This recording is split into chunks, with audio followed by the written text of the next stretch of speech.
안녕하세요, 여러분. 저는 올해 68살 된 김영호라고 합니다.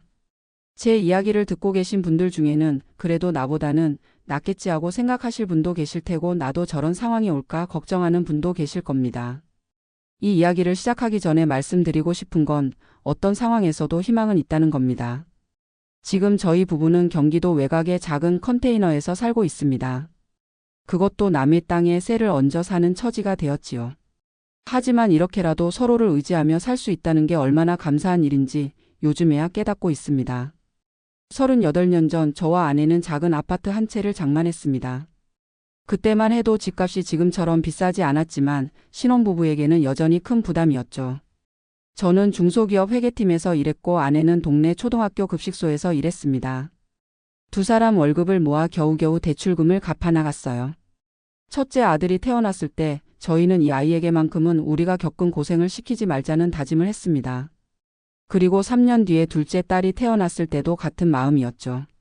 두 아이를 키우면서 저희 부부가 가장 중요하게 생각한 것은 교육이었습니다. 당시만 해도 좋은 대학만 나오면 평생 먹고 살 걱정 없다는 믿음이 강했거든요. 아이들이 초등학교에 들어갈 무렵부터 사교육비가 늘어나기 시작했습니다. 처음에는 영어학원 하나, 수학학원 하나로 시작했는데 점점 늘어나더군요. 다른 아이들이 다니는 학원을 우리 아이들만 안 보내면 뒤처질까봐 불안했습니다. 그래서 저희는 더 열심히 일했어요. 저는 본업 외에 주말에는 지인의 가게에서 아르바이트를 했고 아내는 급식소 일이 끝나면 인근 식당에서 저녁 시간에 일했습니다. 몸은 힘들었지만 아이들이 원하는 학원에 다니며 밝게 자라는 모습을 보면 그 모든 고생이 눈 녹듯 사라졌죠. 생각해보면 저희 부부는 그때 이미 위험한 선택을 하고 있었는지도 모릅니다. 우리의 노후보다 아이들의 미래를 위해 모든 것을 투자하는 선택이었으니까요. 그렇게 10년이 흘렀습니다. 첫째가 고등학교에 입학했을 때 비용은 더 많이 들기 시작했습니다. 명문대를 목표로 하니 학원비가 더 비싸졌고 과외비까지 추가되었죠. 그때 제가 다니던 회사가 경영난으로 구조조정을 시작했고 저는 50이 넘은 나이에 퇴직을 하게 되었습니다. 퇴직금으로 작은 슈퍼마켓을 차렸지만 근처에 대형마트가 생기면서 장사는 점점 어려워졌어요. 수입은 줄었지만 아이들 교육비는 계속 늘어났습니다. 아들이 서울의 명문대학에 합격했을 때 온 가족이 기뻐했습니다. 모든 희생이 헛되지 않았다고 생각했죠. 하지만 대학 등록금과 서울 생활비는 저희의 예상을 훨씬 뛰어넘었습니다. 3년 뒤 딸도 좋은 대학에 합격했습니다. 두 아이 모두 서울에서 자취를 하며 대학을 다니게 되었고 저희의 경제적 부담은 더욱 커졌습니다. 그 무렵 슈퍼마켓 매출은 계속 떨어졌고 마침내 문을 닫게 되었어요. 저는 50대 중반의 나이에 다시 취업시장에 뛰어들었지만 제가 할 수 있는 일은 많지 않았습니다. 결국 아파트 주택담보대출을 늘리는 방법을 택했습니다.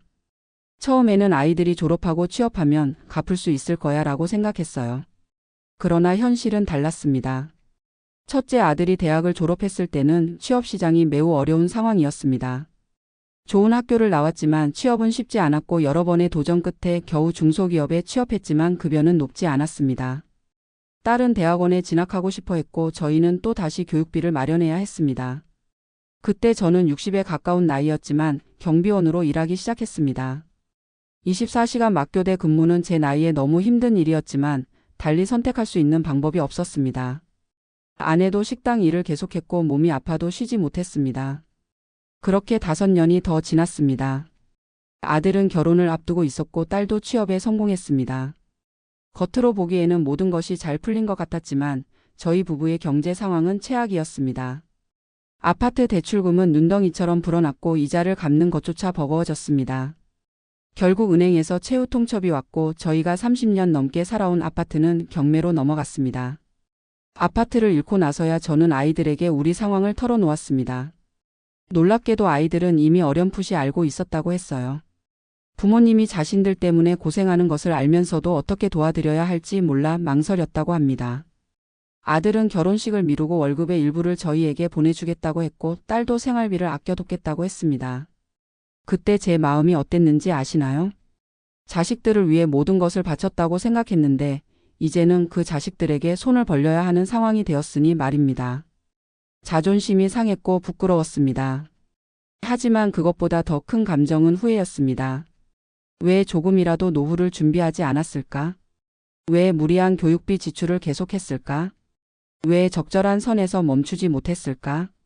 이 모든 질문에 대한 답은 한 가지였습니다. 자식들만 잘 되면 우리는 어떻게든 되겠지라는 막연한 생각.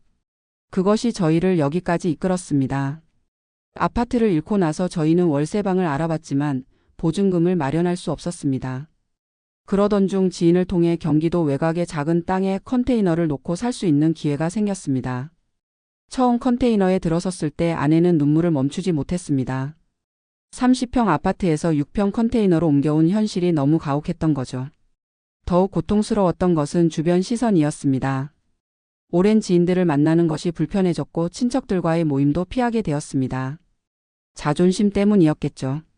아이들은 자주 찾아왔지만 그럴 때마다 마음이 아팠습니다. 특히 아들이 결혼을 계속 미루는 것이 저희 때문이라는 걸 알게 되었을 때는 정말 괴로웠습니다. 겨울이 다가올 무렵 컨테이너 생활은 더 힘들어졌습니다. 단열이 제대로 되지 않아 밤에는 몹시 추웠고 난방비도 부담이었습니다. 그때 저희 부부는 중요한 결정을 내렸습니다. 노인 일자리 사업에 지원한 것입니다. 저는 아파트 단지 관리사무소에서 택배를 정리하는 일을, 아내는 복지관에서 급식 보조 일을 시작했습니다. 일주일에 3일 하루에 3시간씩 일했지만 그마저도 감사했습니다. 두 사람 합쳐 월 50만 원 정도의 수입이 생겼고 여기에 국민연금 63만 원이 더해져 간신히 생활을 꾸릴 수 있게 되었습니다. 그리고 기초연금도 신청했는데 다행히 국민연금이 많지 않아 기초연금도 22만 원 정도 받을 수 있었습니다. 아들이 보내주는 용돈까지 더하면 월 150만 원 정도의 수입이 있었고 이것으로 최소한의 생활은 가능했습니다. 물론 넉넉하지는 않았습니다. 식비를 아끼기 위해 근처 텃밭을 빌려 상추와 고추, 가지 같은 채소를 직접 길렀습니다. 아내가 어릴 적 농사일을 도왔던 경험이 있어 도움이 많이 되었죠. 특히 아내가 직접 담근 청국장은 저희의 단백질 공급원이 되었습니다. 콩을 삶아 띄우는 과정이 번거롭지만 한번 만들어두면 오랫동안 먹을 수 있고 건강에도 좋았거든요. 아내는 청국장을 담글 때마다 영호씨, 이것만 먹어도 약 안 사 먹어도 된다니까라며 웃곤 했습니다. 그 구수한 냄새가 컨테이너 안에 가득할 때면 왠지 마음이 편안해졌어요. 식사 후 저희는 종종 작은 텔레비전으로 드라마를 보거나 라디오를 들으며 시간을 보냈습니다. 특히 저는 매일 아침 산책을 하는 습관을 들였는데 이것이 제 건강 유지에 큰 도움이 되었습니다. 아내도 처음에는 컨테이너 생활에 적응하기 힘들어했지만 점차 작은 공간을 아늑하게 꾸미는 재미를 찾아갔습니다. 벽에는 아이들 사진을 붙이고 화분에는 작은 꽃들을 심었죠. 제가 엄청난 녹차광이라 아침마다 녹차 한 잔을 마시는 것이 일과가 되었습니다.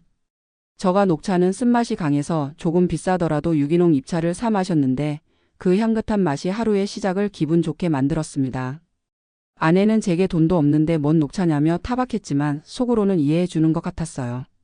그 작은 사치가 제게는 큰 위안이 되었으니까요. 그렇게 1년이 지났을 때 큰 변화가 생겼습니다. 아들이 드디어 결혼을 하게 된 것입니다. 신부 측 부모님이 양가 부모님 모두 건강하게 계셔야 결혼식이 복되다며 서둘러 날짜를 잡았다고 합니다. 결혼식 준비 과정에서 저희는 많이 위축되었습니다. 경제적으로 도울 수 없었고 신부 측에 보여줄 체면도 없었으니까요. 하지만 예비 며느리와 그 부모님은 저희의 상황을 이해해 주셨고 오히려 두 분이 훌륭한 아들을 키워주셔서 감사하다며 격려해 주셨습니다. 결혼식 날 저희 부부는 아들이 준비해준 새 옷을 입고 식장에 갔습니다. 그런데 그날 예상치 못한 일이 일어났어요. 아들과 며느리가 신혼여행 대신 저희에게 작은 전원주택을 마련해 주겠다는 계획을 발표한 것입니다. 물론 당장 집을 사는 것은 아니고 매달 조금씩 적금을 붓고 양가 부모님이 함께 살 수 있는 집을 장기적으로 준비하겠다는 취지였습니다. 저는 그 자리에서 고개를 저었습니다. 아니야, 너희 둘의 미래를 먼저 생각해야 한다. 하지만 아들은 단호했습니다. 아버지, 어머니가 저희를 위해 모든 것을 희생하셨잖아요. 이제는 저희가 보답할 차례예요. 그리고 이건 며느리와 함께 내린 결정이에요. 그날 밤 컨테이너로 돌아오는 길에 아내와 저는 오랜만에 손을 꼭 잡고 걸었습니다. 서로에게 미안하다는 말, 고맙다는 말을 수없이 주고받았습니다. 그리고 다짐했습니다. 앞으로는 아이들에게 짐이 되지 않도록 저희가 할 수 있는 한 건강하게 독립적으로 살아가자고요. 그로부터 6개월 후 저희는 노인 일자리 외에도 추가 수입을 찾기 시작했습니다. 아내는 손재주가 좋아 복지관에서 배운 리본 공예로 작은 소품을 만들어 주변 지인들에게 판매했고 저는 경비원 일을 주 이틀 더 하게 되었습니다. 비록 큰 돈은 아니었지만 저희의 노력으로 번 돈이라는 데 자부심을 느꼈습니다. 딸아이도 승진을 하면서 경제적 여유가 생겼다며 매달 조금씩 보태주었습니다. 처음에는 거절했지만 딸이 저도 이제 어엿한 직장인인데 부모님께 효도하는 것이 당연하지 않나요? 라고 하는 말에 감동에 받기 시작했습니다. 그렇게 2년이 지났습니다. 아들 부부가 첫 아이를 가졌다는 소식이 들려왔습니다. 제가 할아버지가 된다니 감회가 정말 새로웠습니다. 그 무렵 놀라운 제안을 받았습니다. 아들 부부와 딸이 함께 의논해서 저희가 살 수 있는 작은 주택을 마련해 주겠다는 것이었습니다. 서울에서 너무 멀지 않은 경기도의 작은 타운하우스였습니다. 아직 구매한 것은 아니고 임대였지만 보증금과 월세는 아이들이 함께 부담하겠다고 했습니다. 처음에는 고사했지만 아들이 아버지 어머니가 이제 우리 아이의 할아버지 할머니가 되실 건데 자주 볼 수 있어야 하지 않을까요? 라는 말에 마음이 흔들렸습니다. 결국 저희는 그 제안을 받아들였고 3년간의 컨테이너 생활을 마치고 새 보금자리로 이사했습니다. 20평 남짓한 작은 집이었지만 저희에게는 천국 같았습니다. 무엇보다 손자를 자주 볼 수 있다는 것이 가장 큰 기쁨이었습니다. 지금 생각해보면 저희가 가장 큰 실수는 노후 준비를 전혀 하지 않은 채 모든 것을 자녀 교육에 쏟아부은 것이었습니다. 물론 그 결과로 아이들이 좋은 교육을 받고 사회에 자리 잡을 수 있었지만 저희 자신을 위한 최소한의 안전망도 마련하지 않은 것은 실수였다고 생각합니다. 하지만 지나간 일을 후회해봐야 무슨 소용이 있을까요? 지금 저는 68살의 나이에 새로운 삶을 살고 있습니다. 여전히 경제적으로 넉넉하진 않지만 최소한의 안정은 찾았습니다. 무엇보다 아내와 함께 할 수 있다는 것, 건강하게 아이들과 손자를 볼 수 있다는 것에 감사합니다. 최근에 복지관에서 컴퓨터 기초 강좌를 듣기 시작했습니다. 처음에는 키보드 자판 위치도 헷갈렸지만 이제는 인터넷 검색도 하고 간단한 문서 작성도 할 수 있게 되었습니다. 아내는 이웃들과 함께 텃밭 가꾸기를 계속하면서 작은 모임을 만들었는데 거기서 얻은 채소들로 김치를 담가 이웃들과 나누는 즐거움을 찾았습니다. 저희의 이야기가 여러분에게 어떤 의미로 다가갈지 모르겠습니다. 어쩌면 저렇게 살면 안 되겠다는 경계의 메시지일 수도 있고 그래도 희망은 있다는 위로가 될 수도 있을 것 같습니다. 한 가지 확실한 것은 인생은 우리가 계획한 대로만 흘러가지 않는다는 사실입니다. 예상치 못한 위기가 찾아올 수 있고 그때 우리의 선택이 미래를 결정하게 됩니다. 저희 부부가 경험한 것처럼 가장 어두운 시간이 지나면 작은 빛이 보이기 시작합니다. 그리고 그 빛은 종종 우리가 예상치 못한 곳에서 찾아옵니다. 자녀들, 이웃들, 그리고 서로에 대한 믿음과 사랑에서 말이죠. 이제 저는 제가 가진 것에 감사하며 하루하루를 살아갑니다. 큰 집이나 많은 재산은 없지만 행복하게 살 수 있는 지혜는 조금 얻은 것 같습니다. 어쩌면 그것이 진정한 부유함인지도 모르겠습니다.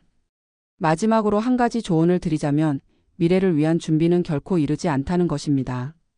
작은 금액이라도 꾸준히 노후를 위해 준비하는 것, 무리한 지출을 줄이는 것, 그리고 가족과의 솔직한 대화를 통해 함께 계획을 세우는 것이 중요합니다.